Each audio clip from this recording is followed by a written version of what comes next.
Buenos días o buenas tardes tengan todos los cursistas de este diplomado en Derecho Constitucional y Administrativo que desarrolla la Organización Nacional de Bufetes Colectivos de la República de Cuba para todo el país. Me corresponde hablarles hoy del derecho al honor en la Constitución cubana de 2019, reflexiones en torno a su reaparición. Mi nombre es Ali Pérez Vélez, soy profesor titular de Teoría General del Estado y del Derecho de la Universidad de Pinar del Río, Hermano Sáiz Montes de Oca.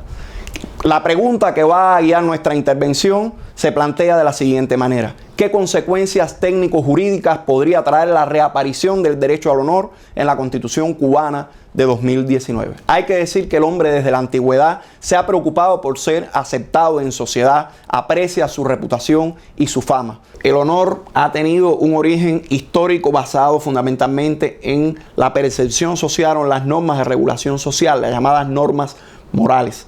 En la antigüedad, el honor estaba asociado fundamentalmente al mérito que se adquiría por la posesión de los esclavos. Es decir, era el medio fundamental que generaba en esta sociedad antigua el honor de las personas y el reconocimiento social. Y también por el origen familiar.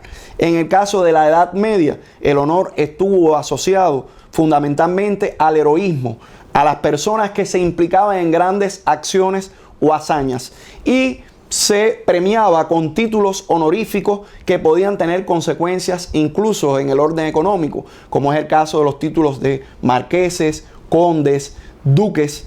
El honor en el capitalismo ha estado muy vinculado a la posesión sobre la riqueza, fundamentalmente, y también asociado a méritos profesionales. En el caso, según plantean algunos autores, del honor en la sociedad socialista, ha estado asociado fundamentalmente al altruismo y al desempeño que han tenido las personas en las relaciones sociales. Por lo tanto, el honor ha estado muy asociado a la regulación moral, a la regulación ética de la sociedad, pero ha tenido una trascendencia también en el derecho, ha tenido una trascendencia jurídica desde la antigüedad también. Ha estado en un desarrollo paralelo, configurándose en el orden moral y en el orden jurídico. En los códigos de la antigüedad, como el código de Hammurabi, las leyes de Manú y otros códigos, como el código de Sully, se apreciaba mucho el papel que tenía el honor, aunque aquí se confundía o se regulaba lo moral desde el punto de vista jurídico. El honor de las doncellas, por ejemplo, era protegido por estos códigos que, más que códigos propiamente jurídicos, también se convertían en códigos deontológicos. Había una mezcla, una fusión muy fuerte entre moral y derecho en estas etapas iniciales de la sociedad. En la sociedad burguesa se fue separando esta regulación moral de la regulación jurídica del honor, pero el contenido moral siguió estando presente en esa regulación jurídica, sin embargo con una delimitación técnica más clara y no tan asociado, por ejemplo, a la condición personal absoluta, sino al desempeño de funciones sociales, al desempeño de las relaciones interpersonales y a la facilidad que debía tener cada ciudadano para poder relacionarse con los demás. Por lo tanto, estuvo concebido como un derecho, concebido el derecho propiamente como una facultad. Ustedes conocen que el derecho, entendido como facultad, expresa la facultad que tiene cada persona de hacer algo, de no hacerlo, de exigirle a alguien que haga algo, que despliegue alguna conducta. En el caso del derecho al honor como facultad, es sobre todo la facultad que tiene cada persona para ser respetado, para ser estimado, para ser considerado por los demás por el simple hecho de ser un ser humano, por el simple hecho de ser una persona. Por eso, para muchos autores, el honor ha estado muy vinculado a la dignidad humana y es parte de ese contenido de la dignidad humana. En la contemporaneidad, los medios de comunicación tienen un gran impacto en la formación de la opinión pública y tienen efectos inmediatos, masivos e irreversibles sobre el honor de personas e instituciones. Se aprecia también a nivel empírico evidencias de publicaciones y emisiones potencialmente vulneradoras del honor por medios de comunicación y redes sociales tanto en Cuba como en el extranjero. Y no existe en Cuba un marco legal unitario para la protección de los derechos fundamentales o humanos y en particular del derecho al honor fuera del ámbito penal. Desde el punto de vista doctrinal, hay que decir que el derecho al honor en cuanto a su objeto de protección ha sido enfocado de dos maneras. Calaza López, una autora que ha estudiado la temática, habla de que el derecho al honor por su proyección puede tener dos tendencias fundamentales, el llamado honor objetivo y el honor subjetivo. El honor objetivo está relacionado con la consideración y estima que tiene la sociedad sobre la persona. Se va conformando este honor objetivo en las relaciones interpersonales que el sujeto desarrolla con su entorno social. En el caso del honor subjetivo tiene que ver con la autoestima, es decir, con la consideración y estima que tiene la persona sobre sí mismo. Tanto el honor objetivo como el honor subjetivo está asociado o están asociados a la reputación, a la fama y al buen nombre que cada persona debe tener. Otros autores como Balaguer Callejón, Aragón Reyes y Fic Fierro hablan de que el honor puede ser clasificado en cuanto a su titularidad en dos posturas fundamentales o dos posiciones teóricas fundamentales. La posición monista, la cual defiende Balaguer Callejón, que plantea que solo pueden ser titulares del honor las personas naturales. Y en el caso de la posición dualista que defienden Aragón y Fic Fierro, se plantea que tanto las personas naturales como las personas jurídicas pueden ser protegidas en su honor. Refieren que, por ejemplo, hay determinadas instituciones que para poder desempeñarse, llevar a cabo su misión social, tienen que gozar de consideración y estima, como es el caso de los hospitales, de determinadas actividades mercantiles o comerciales desarrolladas, por ejemplo, en tiendas, cadenas de hoteles, donde la fama, la reputación, el buen nombre de esas instituciones tienen un peso fundamental en el cumplimiento de las misiones o de su objeto social.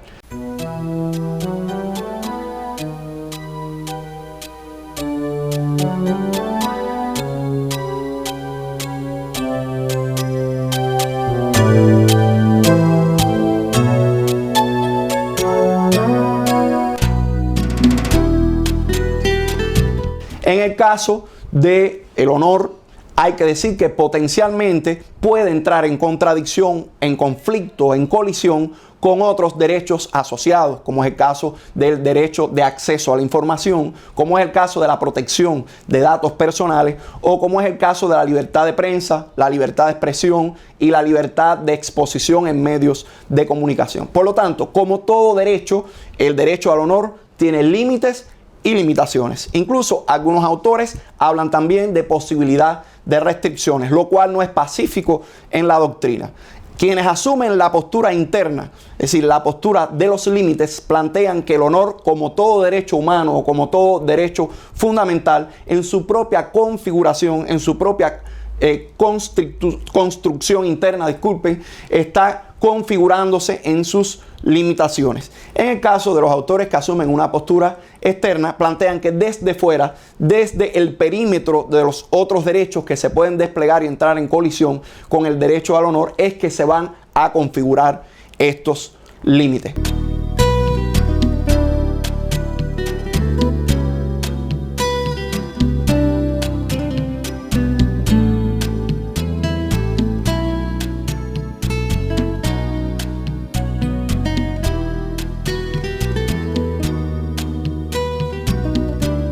Por lo tanto, hay que decir que la contemporaneidad ha traído la posibilidad o ha potenciado la posibilidad de que entre en colisión el derecho al honor con otros derechos asociados a los medios de comunicación. Y existen posibles vulneraciones a este derecho por parte de los medios masivos, como es el caso de la divulgación mediática de expresiones potencialmente deshonrosas, la divulgación de información potencialmente deshonrosa y la divulgación mediática de opiniones potencialmente deshonrosas. Por lo tanto, estamos hablando de tres categorías muy asociadas, pero que cada una tiene una identidad propia y que pueden tener una incidencia sobre el honor de las personas. Hablamos de expresiones, como hemos dicho, de informaciones y de opiniones. Las expresiones son, en esencia, formas de comunicar determinados sentidos, pero no tienen que tener datos propiamente dichos o datos que puedan ser medibles. No es el caso de la información, que sí está configurada sobre todo por datos que pueden ser medibles o que pueden ser verificables. Y en el caso de las opiniones, se refieren a puntos de vista, a juicios de valor sobre determinado hecho de la realidad, sobre determinada persona, y por tanto estaría en este caso muy asociada al honor de determinada persona o de determinada institución.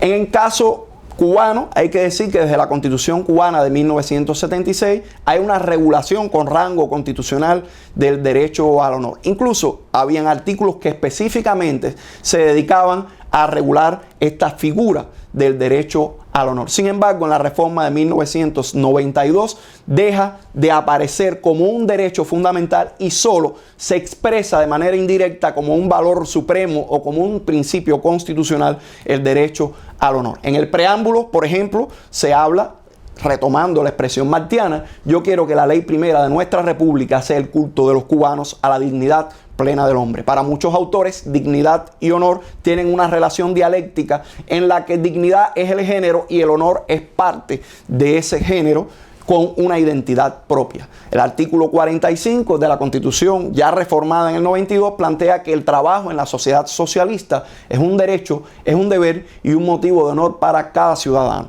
Y en el artículo 65 se plantea que la defensa de la patria socialista es el más grande honor y el deber supremo de cada ciudadano.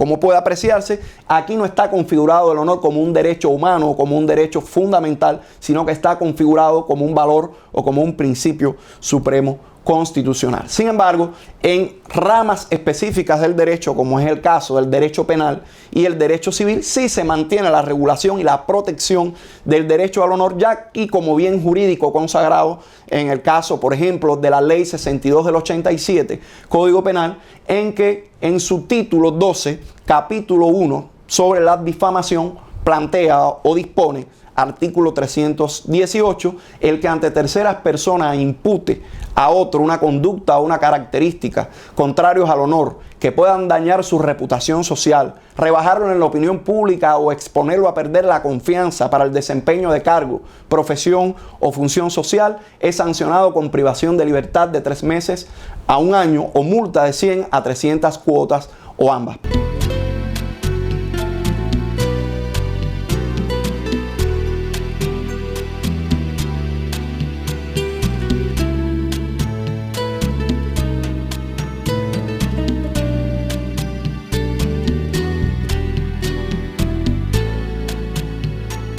Posteriormente, en los apartados 2, 3 y 4 se van a complementar o se va a desarrollar este articulado. En el caso del capítulo 2 sobre la calumnia, se regula en el artículo 319.1 el que a sabiendas divulgue hechos falsos que redunden en descrédito de una persona, incurre en sanción de privación de libertad de 6 meses a 2 años o multas de 200 a 500 cuotas. Y el apartado 2 complementa esta regulación.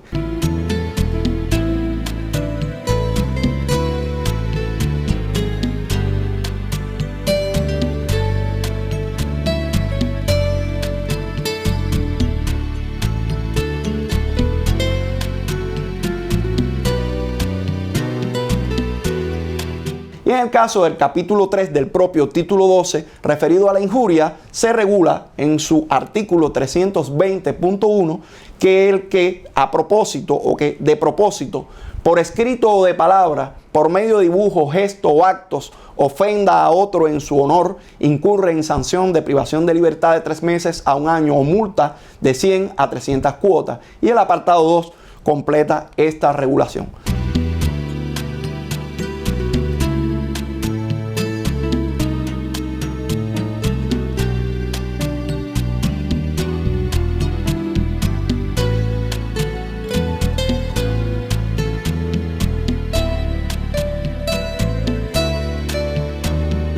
En el caso del Código Civil, la ley número 59 del 87, en el libro primero, Relación Jurídica, título segundo, capítulo 1 sobre personas naturales, sección cuarta, derechos inherentes a la personalidad, se regula en el artículo 38 la violación de los derechos inherentes a la personalidad consagrados en la Constitución que afecten el patrimonio o al honor de su titular, confiere a este o a su causaviente la facultad de exigir el cese inmediato de la violación o la eliminación de sus efectos, de ser posible, la retractación de parte o por parte del ofensor y la reparación del daño y perjuicios causados.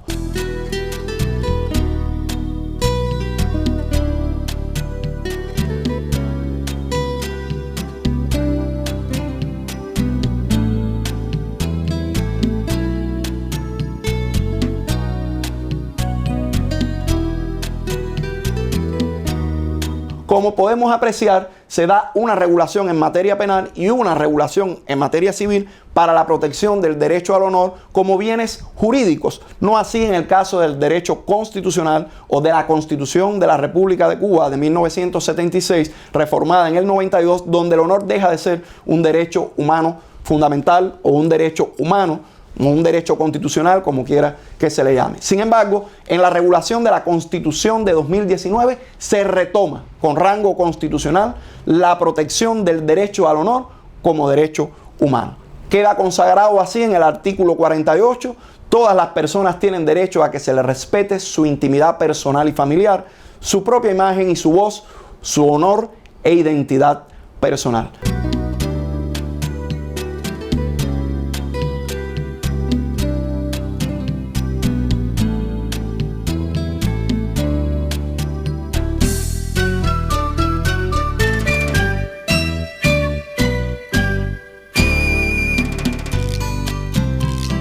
Pero ¿qué consecuencias desde el punto de vista técnico-jurídico traería para el ordenamiento jurídico cubano la reaparición del honor con rango constitucional como derecho humano en esta Constitución de 2019? Nosotros hemos identificado por lo menos 3 posibles consecuencias. En primer lugar, una posibilidad, una potencialidad de conflicto de jurisdicción. Es decir, ¿a qué jurisdicción le podemos atribuir el conocimiento de hechos violatorios del derecho al honor?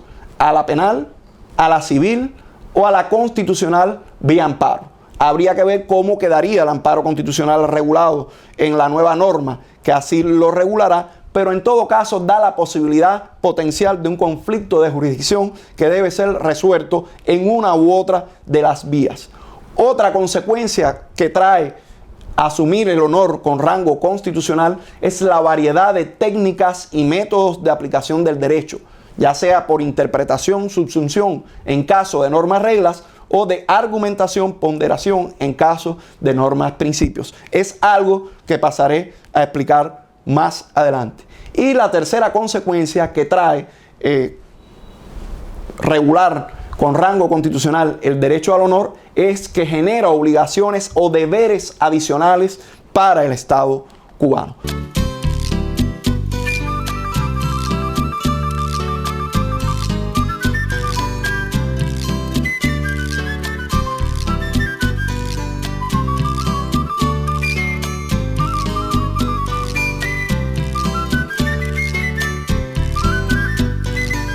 Vamos a pasar entonces a analizar la segunda consecuencia. En el caso del Código Penal o el Código Civil, que son normas ordinarias, tienen una estructuración formal. Estas normas jurídicas conformadas por una estructura que dispone de una hipótesis de hecho o de derecho, una disposición y una sanción. La hipótesis refiere el supuesto de hecho o de derecho que tiene que darse para que la norma sea aplicable al caso concreto. La disposición contiene el operador deóntico de la norma. ¿Qué se prohíbe? ¿Qué se permite alternativamente? ¿O qué se ordena? ¿O qué se mandata? Y en este caso se prevé una consecuencia jurídica en el caso de que se viole o que no se cumpla lo que está dispuesto en la norma jurídica. Bien, el método que se emplea fundamentalmente a través de esta o para aplicar esta norma jurídica es a través de interpretación con la regla de los 5 pasos. Primer paso, juicio fáctico. ¿Cuáles son los hechos referidos a la violación al derecho al honor o a la supuesta vulneración del derecho al honor que están implicados en el caso concreto, despojándolo de toda información intrascendente desde el punto de vista jurídico para el caso concreto? Ese sería el juicio fáctico, como les dije. El juicio de validez sería el segundo paso. ¿Cuál es la norma válida de derecho civil o de derecho penal aplicable al caso concreto? El tercer paso sería el juicio de vigencia, es decir, cuál es la vigencia o el grado de vigencia que tiene esta norma para el caso concreto. El cuarto paso, el juicio de subsunción a través de procedimientos subsuntivos de lógica, donde los hechos se hacen coincidir con el tipo, es decir, con el supuesto de hecho, y el juicio de consecuencia, es decir, la atribución de consecuencias para el caso concreto. Esta sería la forma de aplicar el derecho, la forma de interpretar la norma para resolver el caso si lo estuviéramos resolviendo en la materia civil o en la materia penal.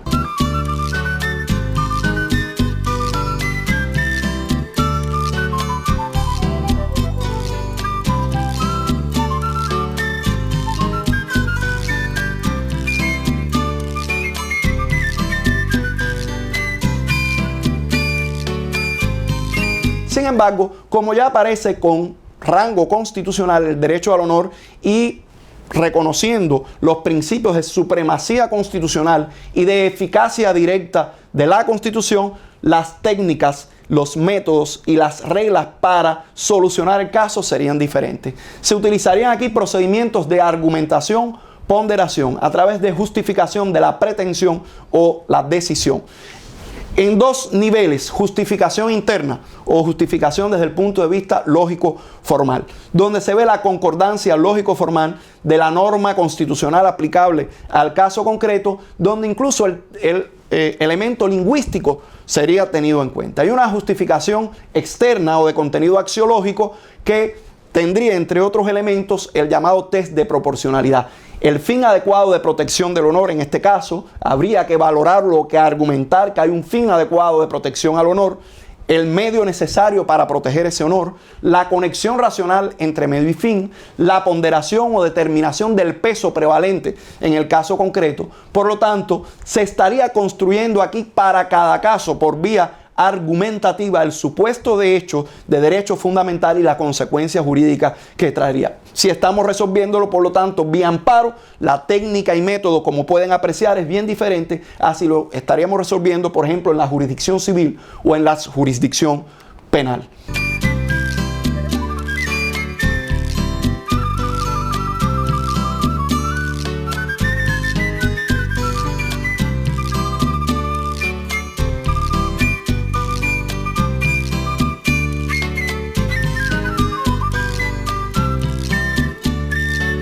Como he explicado, el derecho al honor, cuando se despliega en las relaciones sociales en cabeza de un titular, puede generar conflictos o contradicciones. Yo le pongo ejemplos a veces a los estudiantes de posgrado cuando estamos abordando esta temática en 2 supuestos muy parecidos, pero donde la consecuencia jurídica o la forma de resolver el asunto es diferente, aplicando sobre todo métodos de ponderación para determinar el peso específico que tendría la protección en un caso del derecho al honor o la protección en otro caso del derecho de acceso a la información. Ejemplos son los siguientes. Un directivo de una determinada entidad que está casado, tiene familia, decide tener una relación extramatrimonial con una trabajadora de la entidad. Esta relación que tiene con la trabajadora de la entidad la desarrolla en horario fuera del horario laborable, sin utilizar los recursos de la empresa, sin dañar la imagen que él ante la empresa tiene como directivos, y de pronto se suscita una denuncia donde se plantea que este directivo está afectando el honor personal de él y con ello la reputación de la institución. En este caso, la persona que presenta esta acusación plantea de que es necesario que por la responsabilidad social y empresarial que tiene ese directivo se conozcan todos los extremos del asunto, sean divulgados estos detalles de la relación extramatrimonial que tiene el directivo. En este caso se valoraría cuál de los dos derechos debe prevalecer. Si el derecho al honor, a la intimidad personal y familiar y a la propia imagen de ese directivo, o si el derecho de acceso a la información que tienen los trabajadores de la entidad, de la empresa o la sociedad en general con relación a lo que está ocurriendo. En este caso, utilizando métodos argumentativos y utilizando el test de proporcionalidad, se puede determinar el peso específico que puede tener uno u otro derecho para el caso concreto. Evidentemente, por la narrativa del hecho, es casi una verdad de perogrullo que debe prevalecer en este caso el honor personal, pues no hay una afectación al interés social, ni hay una afectación a el interés empresarial, y por lo tanto la información relativa a la relación de este directivo con la persona o la trabajadora de la entidad no trasciende a otros intereses que no sean a los intereses interpersonales del propio directivo con la trabajadora.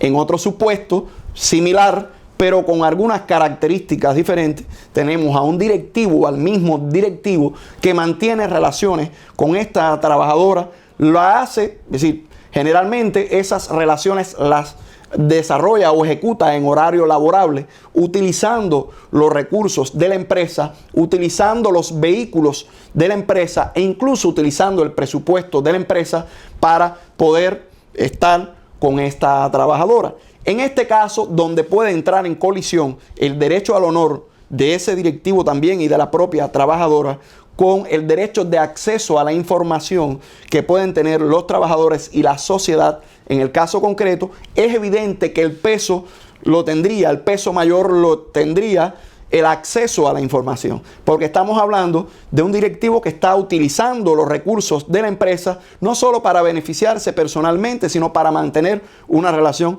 extramatrimonial. Por lo tanto, en dos casos muy parecidos, con relaciones bastante parecidas también, vemos extremos del asunto que hacen inclinar la balanza del peso específico de un derecho u otro de manera distinta, y por lo tanto la consecuencia jurídica para uno u otro caso sería diferente. La construcción vía argumentación y ponderación de una decisión o de la primera decisión sería, desde el punto de vista de las técnicas y procedimientos, la de la argumentación y la ponderación, pero el resultado sería diferente al del otro caso.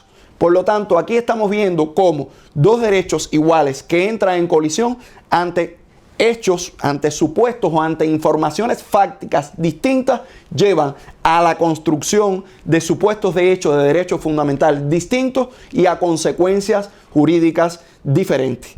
Aquí no se aprecia, como en el caso, por ejemplo, de la rama del derecho civil o el derecho penal, un supuesto de hecho ya previamente determinado en la hipótesis de la norma, en la hipótesis de hecho o de derecho, una disposición jurídica que establece una prohibición, una permisión alternativa o una orden o mandato y una consecuencia jurídica claramente determinada en la norma, sino que la solución del caso aquí hay que construirlo vía argumentación y vía métodos de ponderación, como se ha explicado ya. La otra consecuencia, como he referido, que traería la regulación con rango constitucional del derecho al honor son los deberes adicionales que implica para el Estado cubano esta configuración del honor como derecho humano. En primer lugar, el deber de respetar, es decir, el Estado debe abstenerse sin no cometer conductas que sean violatorias del derecho al honor. Y cuando me refiero al Estado, me refiero a sus autoridades, a sus agentes, a sus funcionarios y a sus empleados. También implicaría para el Estado un deber de proteger, un deber de hacer, que incluye ese deber de hacer, realizar conductas positivas orientadas a la protección del honor de las personas. implicaría también un deber de reparar, es decir, restituir aquellos derechos que sean vulnerados o sean dañados por agentes del propio Estado o por terceros o por particulares.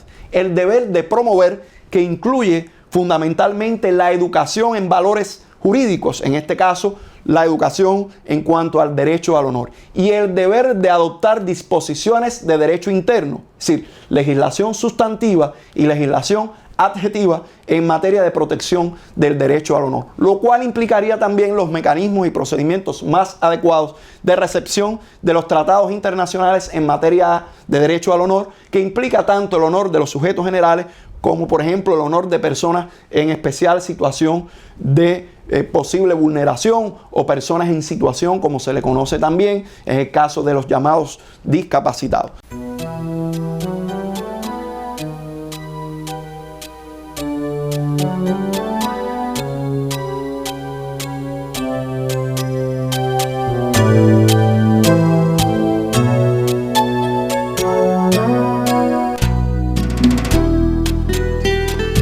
Por lo tanto, ¿cuáles son las conclusiones de este encuentro? El derecho al honor se ha configurado históricamente como categoría moral con trascendencia jurídica desde la antigüedad hasta la contemporaneidad. Por supuesto, teniendo cada vez más importancia la posible colisión que este derecho puede tener cuando interactúa con otros derechos, como es el caso de la libertad de expresión, del derecho a la información, de la protección de datos personales, entre otros.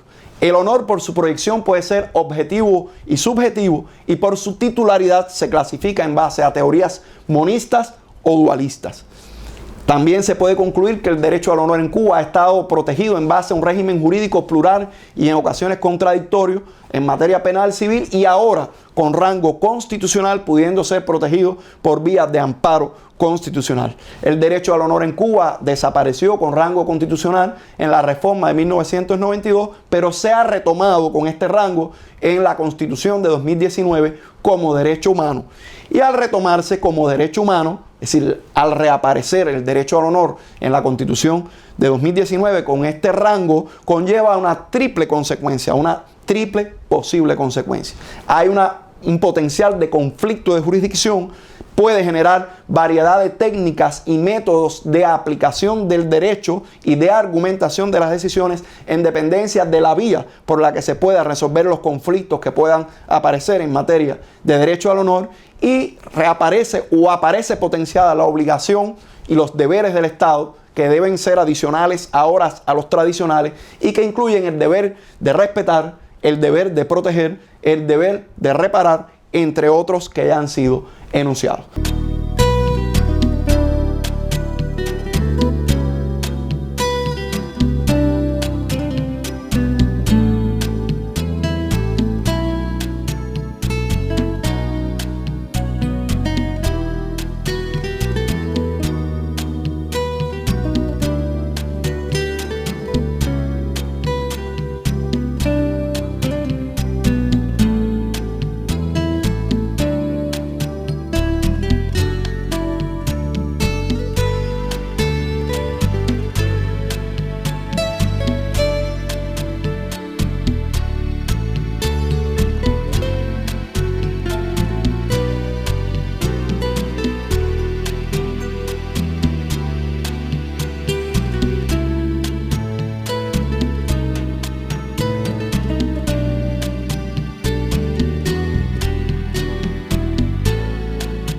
Se les orienta a todos los cursistas dos actividades de estudio independiente.